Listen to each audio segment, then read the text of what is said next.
There's no one here, so I am super excited to do this video. Right, so today, I'm sorry, if you find some of my videos a bit cringy listening to, but these are realities I just want to bring to the attention of people, okay? Because in the end, it affects mental health, and there's no and really. I just want to bring things to the attention of people so that we are all aware of what is going on.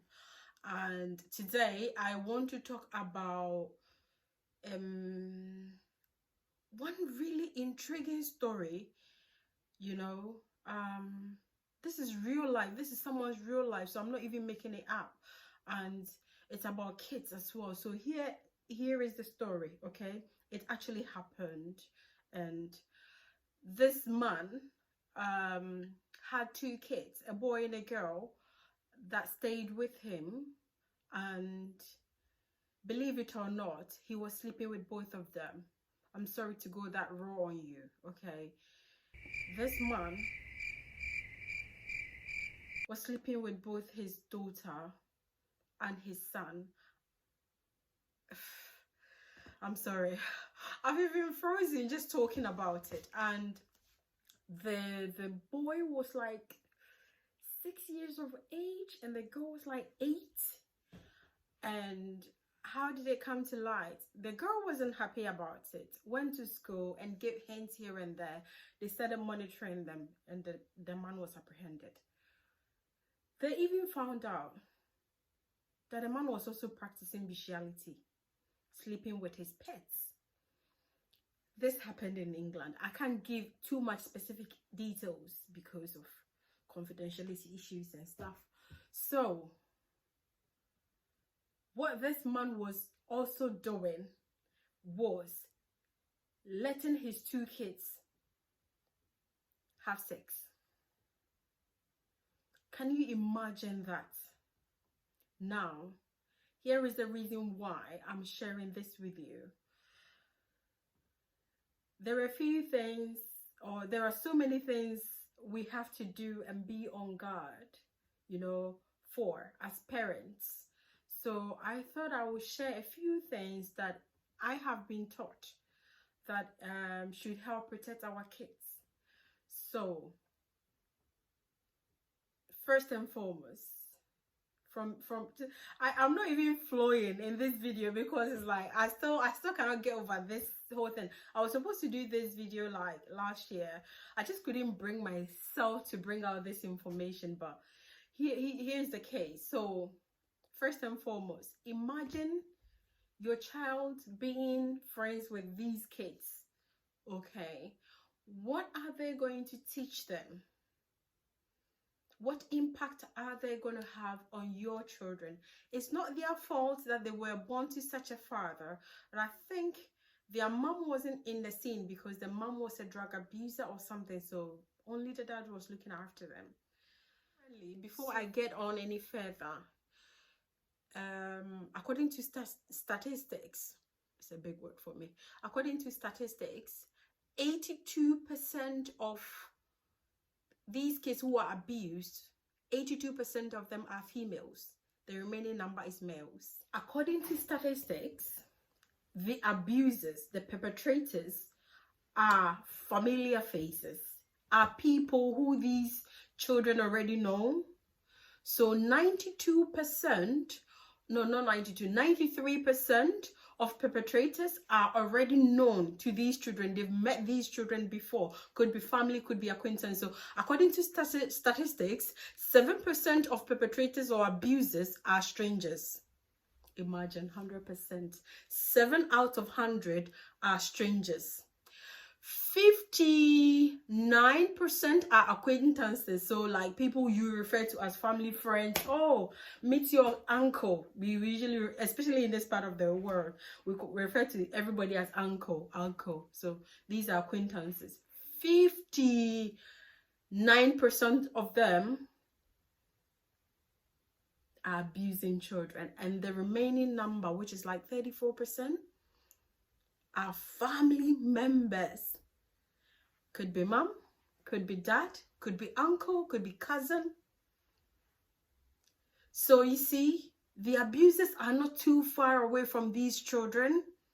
They are not. They are more closer than you think. And then these things happen, and then they will quickly be like, oh, let's don't tell anyone, let's not report it, otherwise this family is going to look bad, you know, all of that stuff. No, you're not doing your family any good. You're not doing other people any good by not reporting this, because they will go on to do it to other people. It's better you report it so that they are dealt with, so that that problem ceases, because a lot of people are messed up mentally because of these issues. Okay, so let's try and help. So one of the ways to cut some of these things is, do we know our kids' friends? Fine, it's good if you know your children's friends, but do you know the family? Have you made it a priority to get to know who your children are hanging out with? If they tell you they are going to this family, do you know much about the family? Because before you know it, your child could be initiated. So please, as our kids are growing up, as they're being invited to birthday parties, you know, sleepovers and all of that, we need to be really mindful, you know. And here is the thing about all such things that happens to kids, you know, in their childhood. In the end, they grow up to either become abusers themselves, or their mental health gets screwed up. You know, some children experience post-traumatic stress disorder. Some end up with depression. There's a lady in Ghana, I don't know if I could get in trouble for mentioning her name, Abna Koko. So she says she was sexually molested when she was like 5, and it's gone on to have complications on her life, really. So these are the issues. Teach your children the right name for their private parts. Listen, when they mentioned this, I was like, oh my God, because you try and give nicknames to body parts. Because I remember when my son was growing up, he would ask me, what is this, mommy? What is this, mommy? And I'm giving him all these nicknames. But after this, I went straight back to him and said, look, this is called that. This is called that. So you call the various private parts and genitalia as it is. When they ask you, teach them, this is that, that is that, that is the name. If you tell them this is your armpit and they come and tell you someone hit my armpit, how would you know what the child is talking about? Okay, so that is one thing to note, to teach out. If you're coming from my kind of background, it's really difficult, you know, calling things, these private areas as they are. But we need to be open with these, especially the kind of kids we have in this era. They're very intelligent, you know. So, and the next thing is also open communication. Open communication.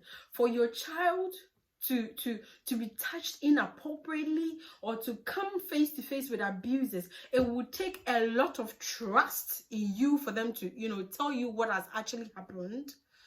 Because more often than not, their perpetrators are going to tell them, don't tell anyone. If you tell anyone, I will come after you. If you tell anyone, they're going to kill you. If you tell anyone, you're going to get in trouble, you know. So it's going to take a lot of trust for your child to come to you and tell you that, mommy, this person tried to do this to me, this person did that to me, you know. So if we are open to our children about a lot of things, if we allow them to feel free to speak to us about things without being so judgmental and making them feel like, oh, you're a very bad child, why are you saying those kind of words and all of that, it will be very helpful. Okay, and the next thing is to be mindful who we are letting around our children.